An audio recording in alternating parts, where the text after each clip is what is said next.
Sinu vanaema ei rääkinud sellest kunagi. Mitte seepärast, et ta unustas. Ta ei rääkinud, sest mõned asjad olid liiga suured, et neid sõnadesse panna. Nälg, mis kestis mitte päevi, vaid aastaid. Ööd, mil naabrid kadusid ja keegi ei küsinud, kuhu nad läksid. Hommikud, mil söök oli luksus ja ellujäämine ainus eesmärk. Ta elas selle läbi. Ta jäi ellu. Ja just see, et ta jäi ellu, on põhjus, miks sa praegu siin oled. Aga ta andis sulle edasi midagi enamat kui silmade värvi ja iseloomu. Ta andis sulle edasi programmi, biokeemilise instruktsiooni, mis on kirjutatud otse sinu rakkudesse. Mitte metafoorina, mitte poeetilise kujundina, vaid päriselt, mõõdetavalt, teaduslikult tõestatult. Epigeneetika ehk teadus, mis uurib, kuidas kogemused muudavad geenide käitumist, ilma desoksüribonukleiinhapet ehk lühendatult DNS-i muutmata, on viimase 20 aasta jooksul tõestanud midagi, mis muudab kõike seda, mida sa arvad, et tead iseendast. Sinu esivanema nälg, tema hirm, tema ellujäämisrefleksid on kirjutatud sinu keha mällu keemiliste märkidena. Ja need märgid annavad su rakkudele praegugi käsku, millisel viisil käituda. Millisel viisil reageerida rahale. Millisel viisil käituda külluse hetkil. Millisel viisil tegutseda, kui peaks tekkima võimalus midagi suurt ehitada. Kas oled kunagi pannud tähele, et raha tuleb, aga ei jää? Et sa tead täpselt, mida peaksid tegema, aga midagi sinus ei lase sul seda teha. Et sa töötad kõvemini kui keegi su ümber, kuid kuidagi on sul alati just piisavalt ja mitte kunagi rohkem. See ei ole sinu iseloomu viga. See ei ole laiskus. See ei ole vale märk sodiaakis. See on programm, mis töötab täpselt nii, nagu see on loodud töötama. Ellujäämisprogramm. Sinu esivanema pärand. Täna sa saad teada, mis see programm täpselt on, kuidas see töötab ja, mis kõige tähtsam, kuidas selle töö peatada. Mõtle hetkeks sellele. Sinu vanavanemad elasid Nõukogude okupatsiooni ajal või sõja ajal. Küüditamised viisid kogu peresid Siberisse. Kollektiviseerimise käigus võeti talunikelt nende maa, loomad, tööriistad, sageli ka viimased toiduvarud.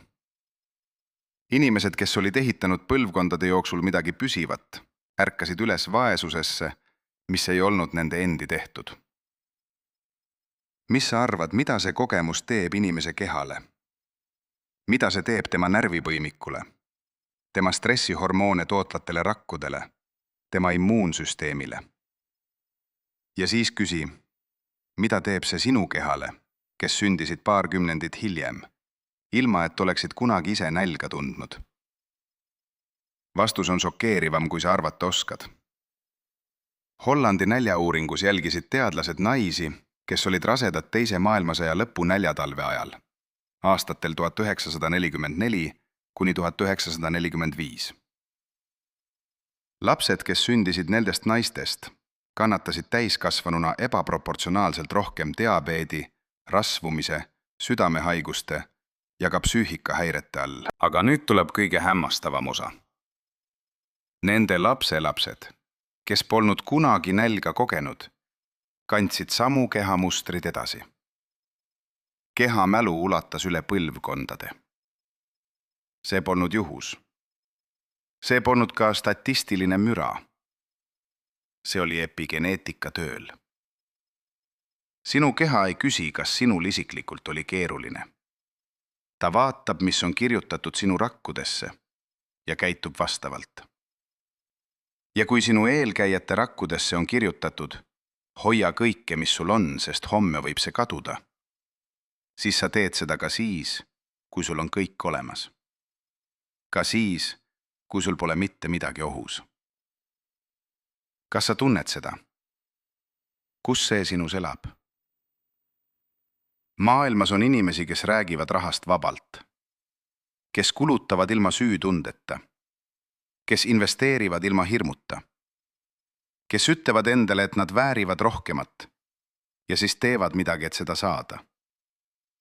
Ning on inimesi, kellele iga rahaline otsus on kuidagi raske, kuidagi koormav, kuidagi täis varjatud ärevust. Millesse sa ise kuulud?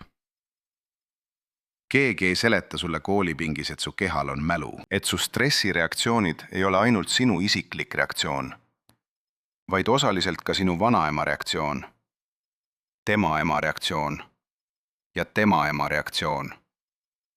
Et need reaktsioonid on talletatud keemiliste märkide kujul sinu geenides ja et nad käituvad nagu eelseadistus, nagu vaike käsk, mis käivitub enne, kui su teadlik meel üldse mõistab, mis juhtub.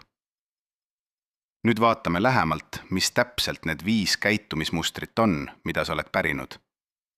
Ja miks igaüks neist tundub nii normaalne, nii loomulik, nii sinu oma, et sa pole kunagi kahtlustanud, et see võib olla kellegi teise kogemus, mis elab edasi sinus. Esimene muster on see, mida ma nimetan tühjendamise refleksiks. Raha tuleb, raha läheb. Mitte seetõttu, et sa oled hoolimatu. Mitte seepärast, et sa ei tea matemaatikat, vaid seepärast, et sinu keha on õppinud, et ressurssi, mis sul on, ei tohi alles hoida. Tuleb ära kasutada. Tuleb jagada. Tuleb tarbida. Nõukogude ajal, kollektiviseerimise ajal, sõja ajal ei olnud mõttekas midagi kokku koguda, sest kõik võidi üleöö ära võtta. Parim strateegia oli kasutada kohe, sest homme võib seda mitte olla. See strateegia päästis elud. See strateegia tähendas ellujäämist. Aga see strateegia on tänapäeva maailmas katastroofiline. Sest tänapäeva maailmas on kogumiseks ja ehitamiseks olemas mõttekas põhjus. Tänapäeva maailmas võib raha sinule tööd teha. Aga su keha ei tea seda. Su keha teab ainult ühte. Nimelt seda, mida talle on õpetatud. Kuluta kohe, sest homme ei pruugi see alles olla. Kas sa tunned seda mustrit enda elus? Palk tuleb, mingid kulud ilmuvad. Boonus laekub, mingi ootamatu väljaminek tekib. Ja kuu lõpus on konto peaaegu tühi. Kuigi sa ei suuda täpselt aru saada, kuhu kõik läks. See ei ole rahanduslik kirjaoskamatus. See on keha ellujäämisrefleks, mis töötab automaatpiloodil. Teine muster on väiksuse refleks.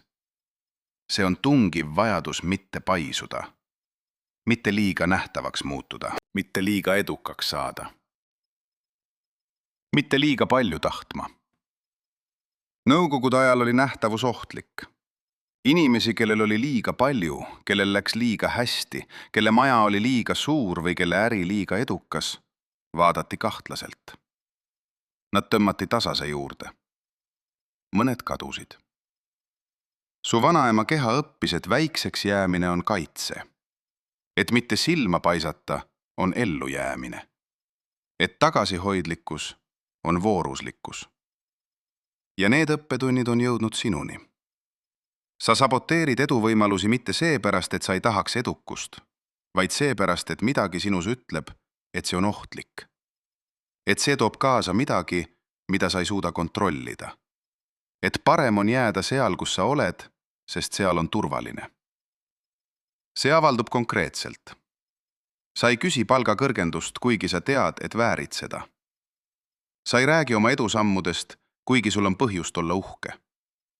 Sa alandad ise oma hinna, enne kui klient seda teebki. Sa ütled, see pole nii suur asi, isegi kui see on väga suur asi. Mis teed sina sellega, mida oled saavutanud? Kas sa räägid sellest vabalt?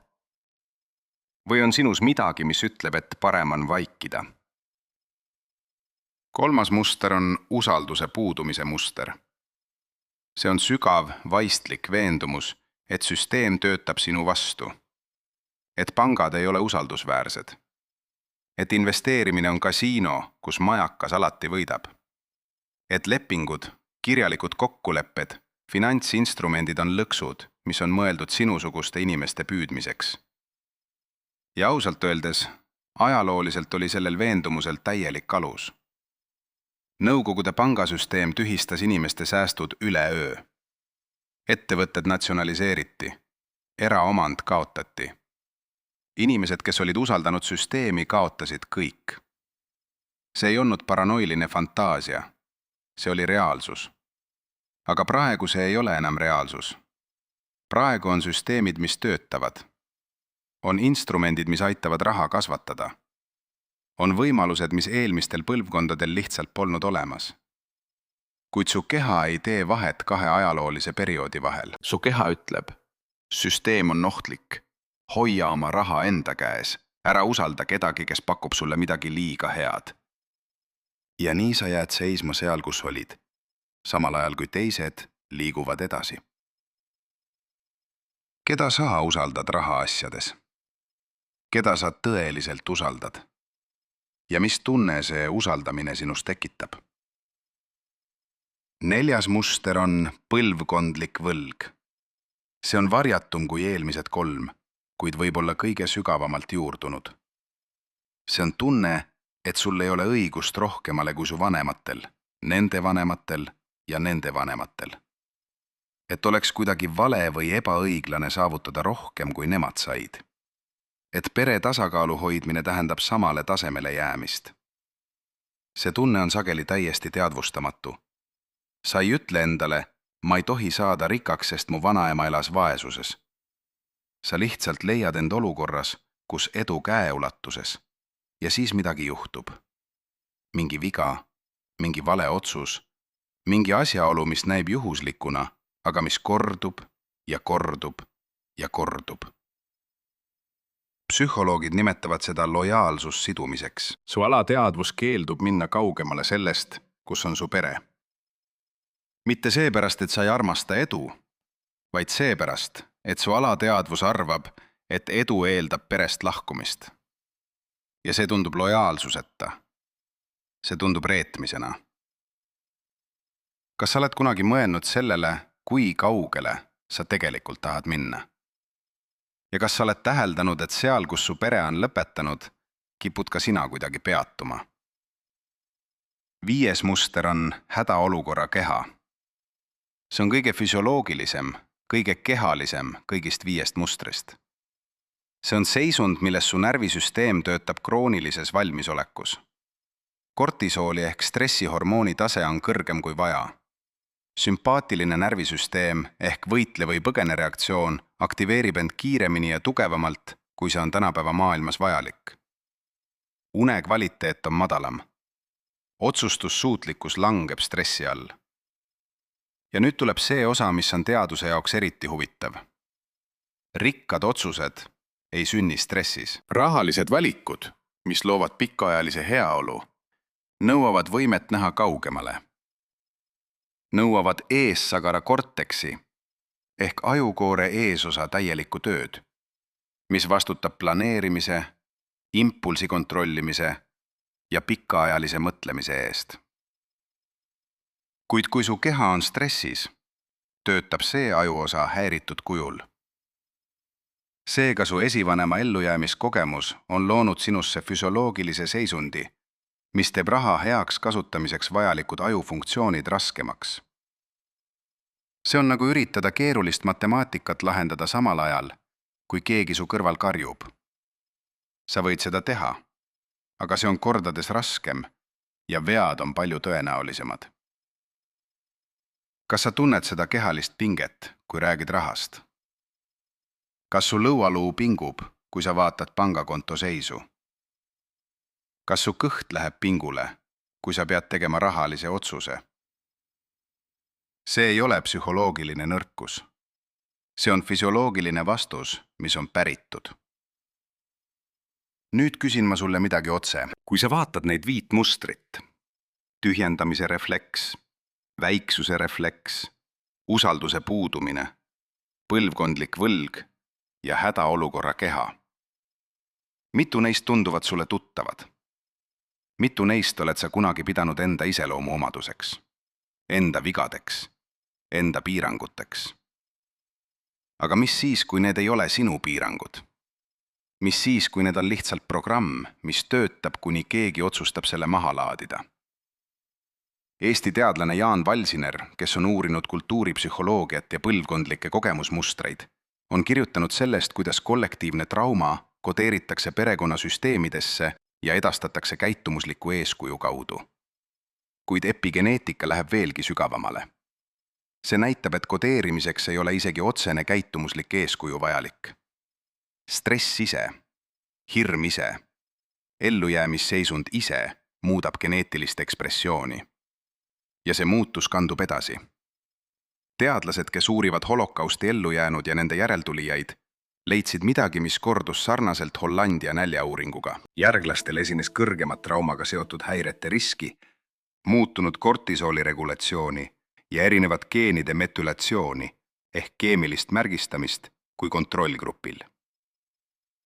Need ei olnud abstraktsed statistilised kõrvalekalded. Need olid mõõdetavad keemilised erinevused.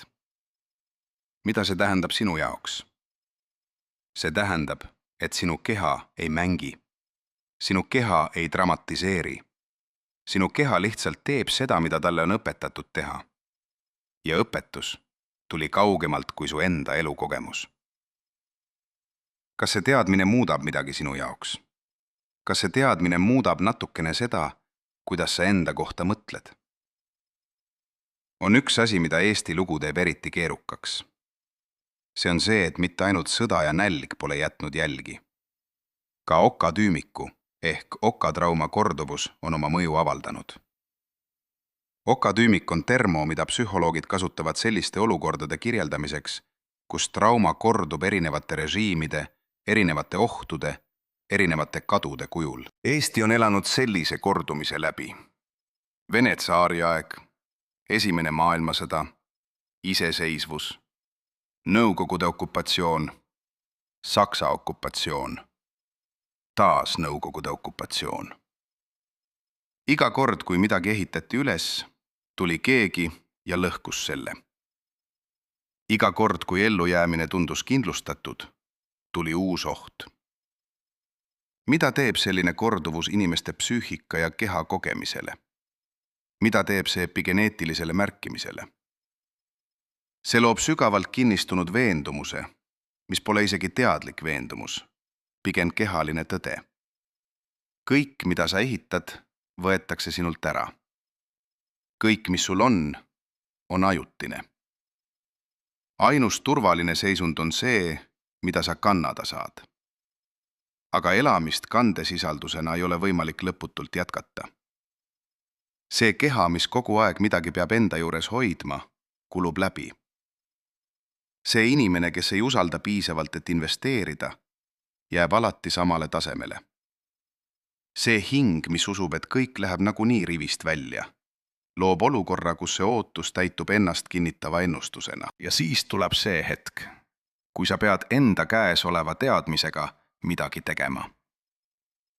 Kuulda seda, mida ma praegu ütlen, täielikult ja päriselt, mitte ainult intellektuaalselt. Su esivanemad tegid kõik, mida nad said teha. Nende programm oli nende tingimustes täiesti mõttekas. See programm päästis elusid. See programm tähendas, et sa oled täna olemas.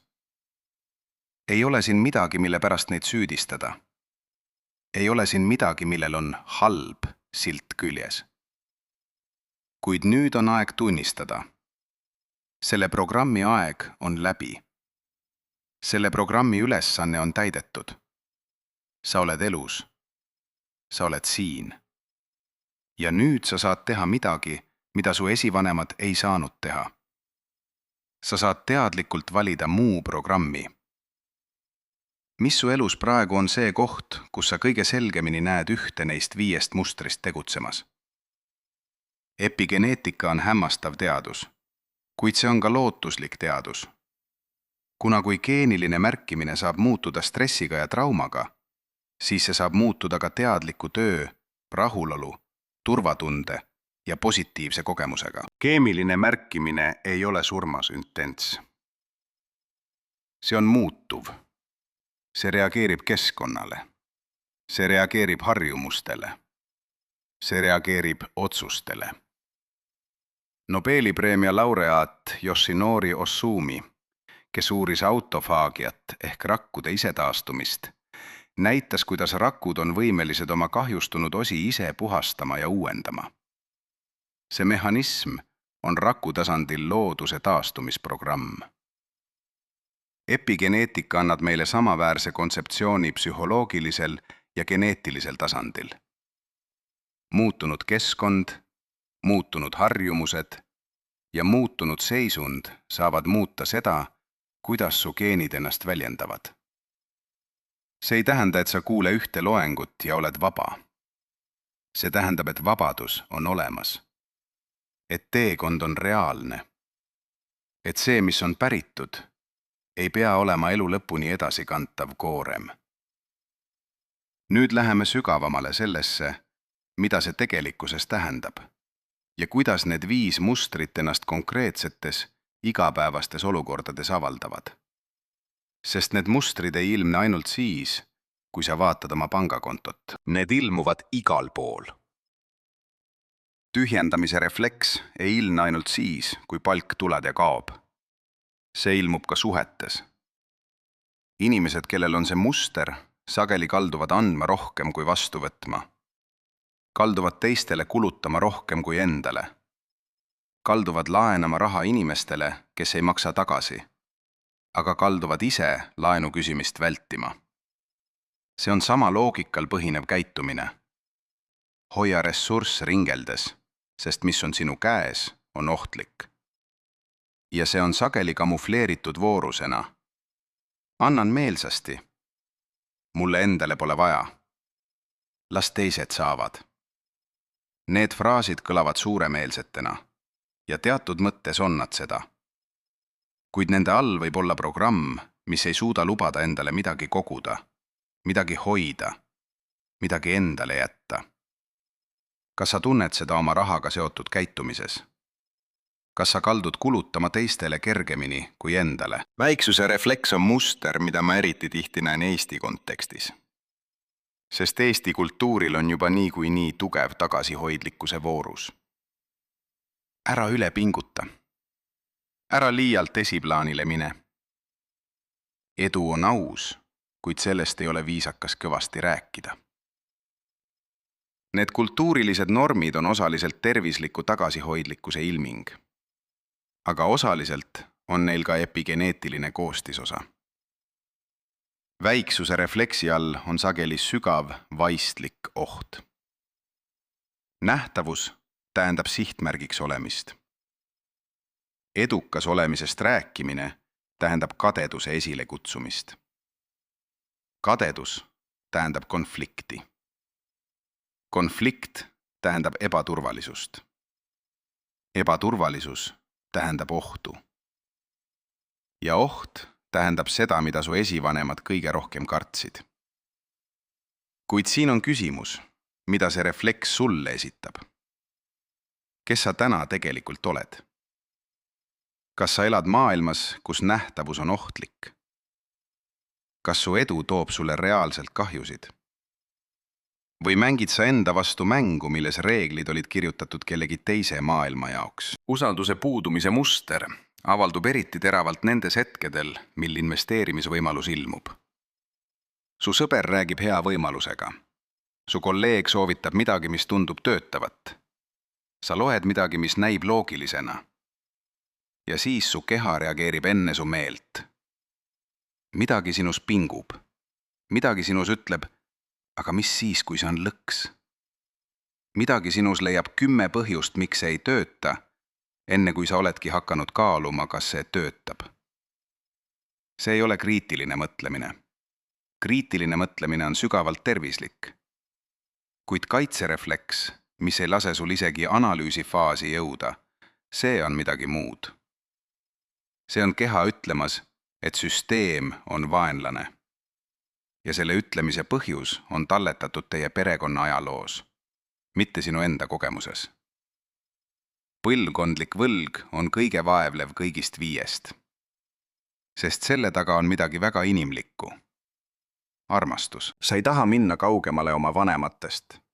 sest mingi osa sinust tunned, et nende kohal seismine, nende taseme hoidmine, nende kogemusele lojaalseks jäämine on viis, kuidas sa neid ausad. Kuidas sa näitad, et nad polnud ebaõnnestujad. Kuidas sa kinnitad, et nende elu oli väärt midagi. Kuid see on vahetatult mõeldud armastus. Su vanemad, su vanaemad, su esivanemad ei taha, et sa jääks nende tasemele. Nad tegid seda, mida nad tegid, et sina saaksid minna kaugemale. Nende ohverdus ei nõua sinult kinnitust nende kaudu. See nõuab, et sa kasutaksid seda, mida nad sulle andsid. Ja see, mida nad sulle andsid, oli elu. Hädaolukorra keha on viimane muster, kuid see on alus, millel kõik teised toimivad. Kui su keha on kroonilises stressis, siis kõik teised mustrid süvenevad. Tühjendamise refleks kiireneb, sest stress tekitab ajuosades, mis vastutavad impulsidele reageerimise eest, kiirendatud reaktiivsust. Väiksuse refleks süveneb, sest stress aktiveerib kaitseinstinkte. Usaldamatus kasvab, sest stressis aju otsib ohte. Põlvkondlik võlg tundub raskemana, sest stressis inimene vajab rohkem sidet ja toetust. Vagusnärv ehk rändnärv on see, mis reguleerib üleminekut stressireaktsioonist puhkamisreaktsioonini. Kui vagusnärvi toonus on kõrge, siis inimene taastub stressist kiiresti ja suudab lülituda külluse ja avatud vaatega seisundisse. Kui vagusnärvi toonus on madal, mis on kroonilise stressi üks järelmõjusid, siis inimene jääb stressiaktivatsiooni kinni ka siis, kui oht on läbi. Teadlased on leidnud, et vagusnärvi toonus on osaliselt pärilik. Ja seda on võimalik parandada, aga sellest räägime täna hiljem praktika osas, kus sa saad seda oma kehal kohe proovida. Kuid kõigepealt tahaksin ma rääkida sellest, mida mitte teha. Sest on olemas viis, kuidas inimesed sellele teadmisele reageerivad, mis teeb asja tegelikult hullemaks. Esimene viga on ülemäärases minevikus elamine. See on seisund, kus inimene saab teada, et tema mustrid on pärandist pärit. Ja hakkab seejärel veetma aega oma perekonna ajaloost rääkides, oma traumade analüüsimisel, oma esivanemate kannatustest jutustades. See võib olla vajalik samm, kuid see ei ole kogu teekond. Sest lõputu mineviku uurimine on tegelikult veel üks viis vältida praegust muutust. Teine viga on vanemate süüdistamine.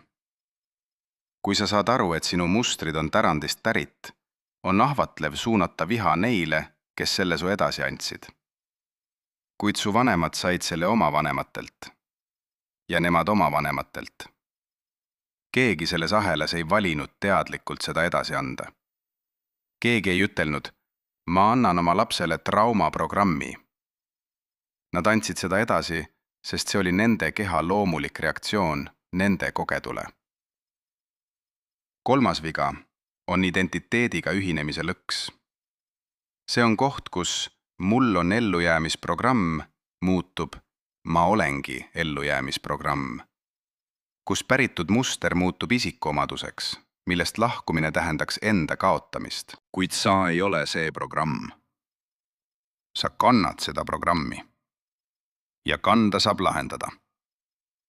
Neljas viga on kiirparanduse otsimine. Epigeneetilised muutused ei toimu ühe meditatsiooni käigus. Need ei toimu ühe teraapiaseansi käigus. Need nõuavad järjepidavat teadlikku praktikat. Kehamälu on sügav. Uue mälu loomine nõuab kordamist, järjekindlust ja kannatust. Ja viies viga on seda teed üksinda käimine, kui sul on liiga raske. On olemas inimesi, kes on spetsialiseerunud just sellele tööle. Traumateraapia, somaatilised praktikad, perekonnasüsteemide töö ehk pereuuring Bert Hellengeri meetodil. On kõik vahendid, mis on loodud just selleks, et aidata inimestel neid pärandiga seotud mustreid lahti harutada. Ei ole au üksi kannatada. Kas sa saad praegu nimetada ühte viga neist viiest, mida sa kõige tõenäolisemalt teeksid? Kõige loomulikuma reaktsiooni. see teadmine aitab sul seda vältida. Räägin sulle nüüd sellest, mida teadus nimetab epigeneetiliseks plastsuseks. See on termin, mis kirjeldab võimet muuta keemilisi märgistusi oma geenidel.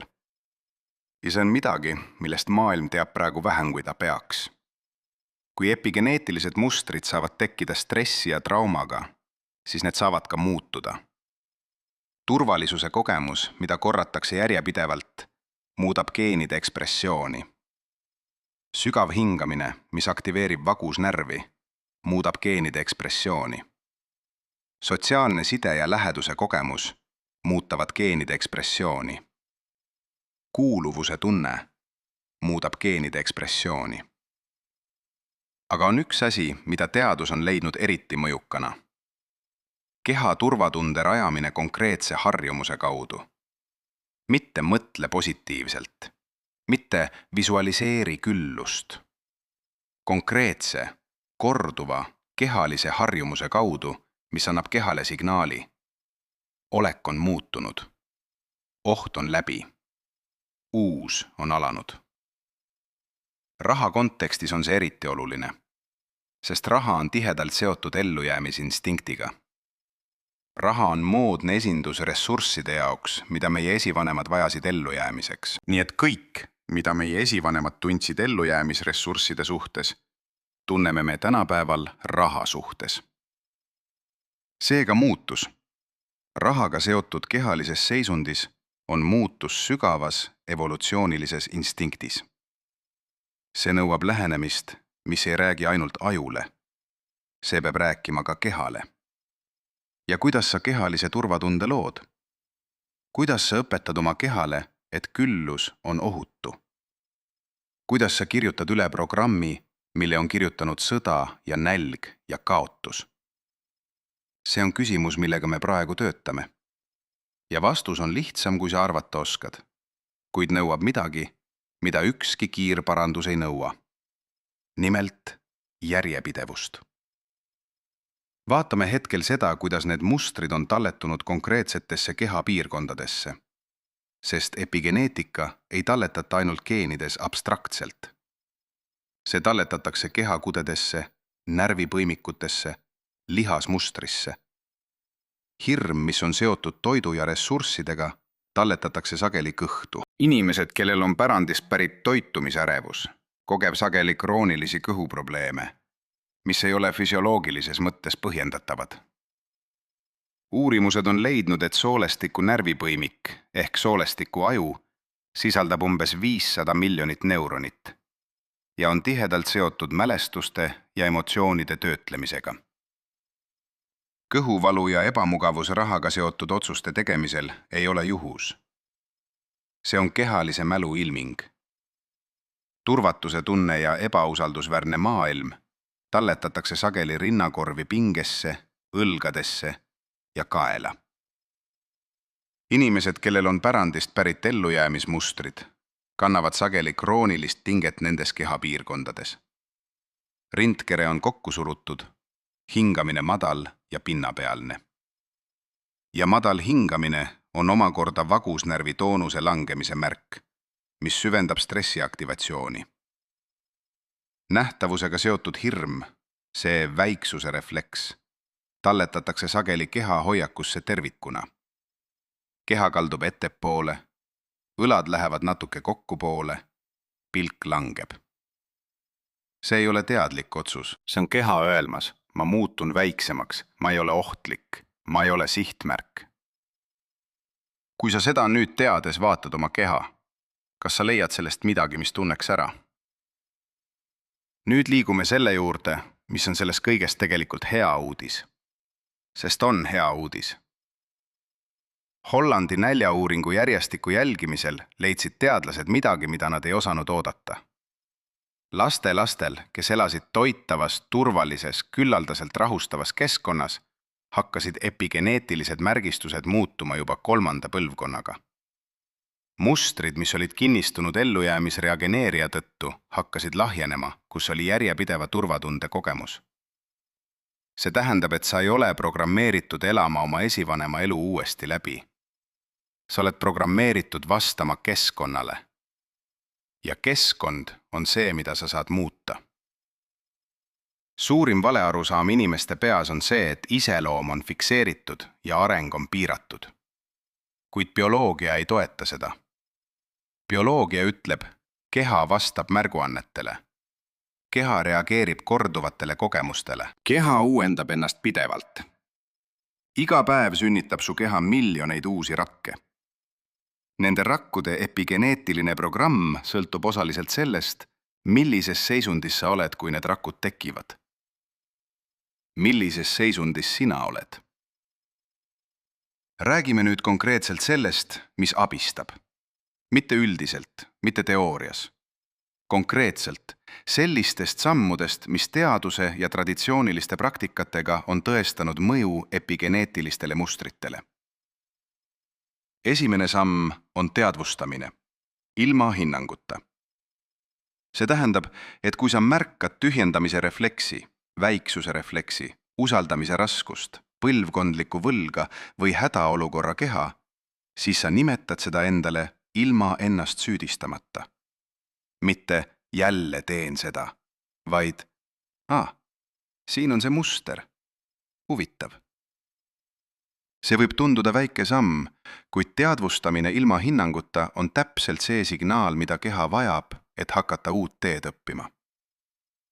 Teine samm on seisundipõhine töö. See tähendab, et sa ei muuda ainult mõtteid raha kohta. Sa muudad keha seisundit, milles sa rahaga tegeled. Enne kui sa vaatad oma pangakontot, hinga sügavalt 3 korda. Enne kui sa teed finantsotsuse, liiguta keha, loopi vagusnärvi aktiveerimiseks.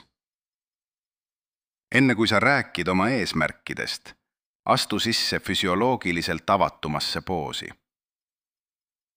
3. samm on säästmise rituaal, mitte harjumus. Harjumus on midagi, mida sa teed automaatselt. Rituaal on midagi, millega sa lood teadliku tähenduse.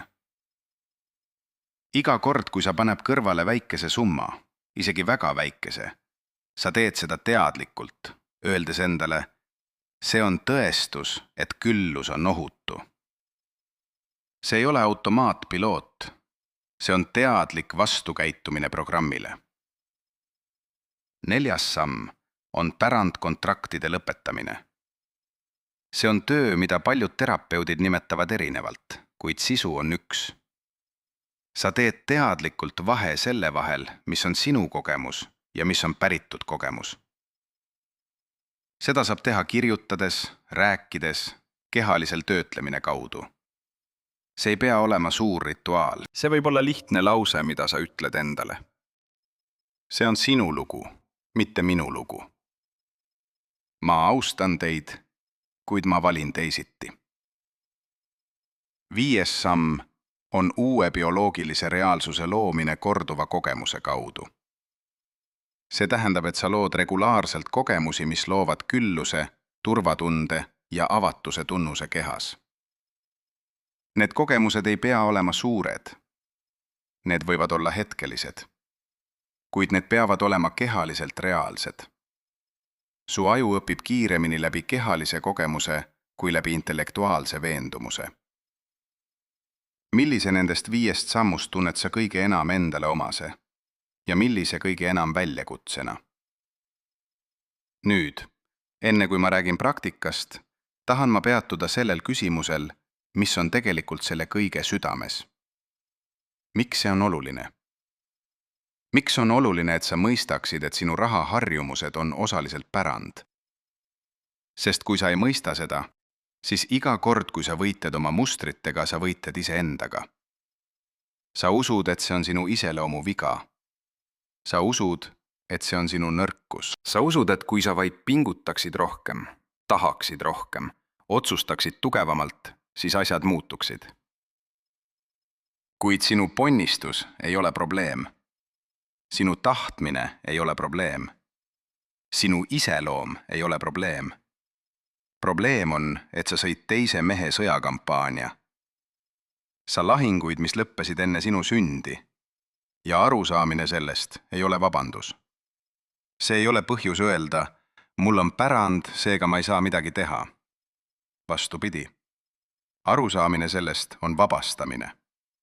Sest kui sa lõpetad enda vastu võitlemise, vabandub energia millekski muuks. Energia, mis läks enesekriitikasse, vabandub muutuseks. Energia, mis läks häbisse, vabandub uute otsuste tegemiseks. See on sügavaim tõde, mida ma tean selle teema kohta. Sa ei ole halvaks tehtud. Sa oled ellujäämiseks tehtud. Ja ellujäämine on ilus, aga see ei ole ainus, milleks sa oled loodud. Mida sa teeksid, kui sa teaksid, et su kõige sügavamad piirangud ei ole sinu piirangud? On üks kontseptsioon, mida ma tahan sulle tutvustada, enne kui me läheme praktika juurde. See on kontseptsioon, mida mõned teadlased nimetavad posttraumaatiliseks kasvuks. See on vastupidine posttraumaatilisele stressile. See on nähtus, kus inimesed, kes on töötanud läbi oma traumad, teadlikult ja järjepidevalt, ei tule ainult tagasi normaalsele tasemele. Nad lähevad kaugemale kui enne traumat. See ei ole romantiline lugu. See on statistiline fakt, mida on täheldatud sadadel tuhanded inimestel. Inimesed, kes on teadlikult töötanud oma pärandiga, kes on valinud mitte ainult sellega toime tulla, vaid sellest läbi kasvada, kogevad sageli kõrgemat suhete kvaliteeti, kõrgemat eesmärkide selgust, kõrgemat elu tähendusrikkust ja jah, ka kõrgemat finantsilist heaolu. See ei ole automaatne, see nõuab tööd, kuid tee on olemas. Ja sa astud sellele teele iga kord, kui sa valid teadliku reageerimise automaatse ellujäämisrefleksi asemel. Kas oled valmis sellel teel astuma? Mitte suures kõnepruugis, vaid ühe väikese sammu kaupa, alustades sellest, mis on täna. Nüüd on aeg praktikaks. See, mida ma palun sul nüüd teha, ei nõua suurt valmistumist. See nõuab 5–10 minutit ja koha, kus sa saad rahulikult istuda. Pane kõrvale kõik muud ekraanid ja tähelepanu. Pane ennast mugavalt istuma. Jalad põrandal, selg toetatud, käed põlvedel. Hinga kord sisse ja välja loomulikult. Märka, kus su keha on pinges. Ära muuda midagi.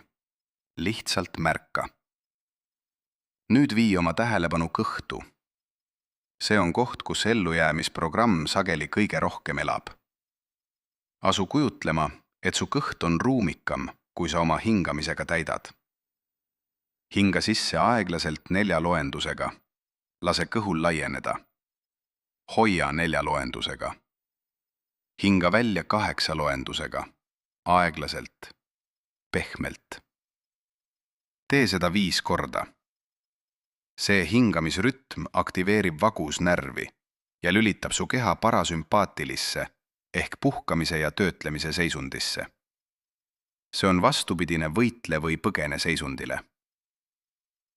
Nüüd mõtle ühele oma esivanemale, vanaemale, vanaisale või kaugemale, kellele sa soovid. Näe teda oma meeles. Näe tema nägu, tema käsi, tema hoiakut. Näe teda oma oludes, tema ajal, tema raskustes. Ütle talle oma meeles, ma näen, mida sa läbi elasid. Ma austan su jõu, su ellujäämise, su ohverduse. Sa tegid kõik, et meie perekond jätkuks. Tunne, mis tekib, kui sa seda ütled. Ära analüüsi. Lihtsalt tunne. Nüüd ütle talle. Sinu programm tegi täpselt seda, milleks see loodi. See tõi meid siia. Aga mina elan teises ajas, teises maailmas, teistes tingimustes. Ja ma valin nüüd uue programmi. Mitte seepärast, et su programm oli vale, vaid seepärast, et aeg on muutunud. Hinga sügavalt. Lase kätesse tulla tunne, et sa oled midagi vastu võtnud ja midagi vabastanud samaaegselt. Nüüd ütle endale. Ma luban endale küllust. Ma luban endale turvalisust. Ma luban endale ehitada midagi, mis kestab. hinga välja 2 korda aeglaselt. Ava silmad. Jää hetkeks siia, enne kui sa midagi teed. Märka, kuidas su keha tunned. Kas on midagi muutunud? Kas on midagi liikumas? See praktika ei lahenda kõike ühe korraga, kuid iga kord, kui sa seda kordad, sa lood uue rajalise kogemuse kehas. Sa kirjutad uut mälu. Sa õpetad kehale, et turvatunne on võimalik. Iga päev on võimalus. Iga hingamine on võimalus. Nüüd, enne kui me lõpetame, tahan ma jagada sinuga midagi, mida ma pean olulisimaks teadmiseks kogu sellest loengust. Sa ei pea oma esivanema elu uuesti läbi elama. Sa ei pea kandma nende hirme. Sa ei pea säilitama nende vaesust. Sa oled siin tänu nende ellujäämisele ja nüüd on sinu kord elada. Mitte ainult ellu jääda. Elada. Eesti lugu on täis inimesi, kes jäid ellu, kui nad ei oleks pidanud. Kes ehitasid uuesti, kui kõik oli maha lõhutud. Kes laulsid vabaduse nimel, kui laulmine tundus naeruväärselt väiksena suure vaenlase ees. Kuid nad laulsid. Ja see töötas, mida nad laulsid. Tuli. Su pärand ei ole ainult ellujäämise pärand. Su pärand on ka vastupidavuse pärand. Loomingulisuse pärand. Uuesti ehitamise pärand. Ja nüüd, tänu teadusele, tänu epigeneetikale, tänu sellele, et me saame täna üldse sellisest asjast rääkida, on sul midagi, mis su esivanematel polnud. Oskus programmile otsa vaadata ja öelda, ma näen sind ja ma valin teisiti. See on su jõud. See ei ole anti uued loodud. See ei ole imporditud. See on sinu oma. See on alati olnud sinu oma. Nüüd mine ja kasuta seda. Kirjuta allpool kommentaaridesse üks muster neist 5, mis sind kõige rohkem puudutas. Üks lause. Mitte essee, mitte analüüs. Üks lause selle kohta, mis sinus midagi liigutas. See lause on sinu kinnitamine.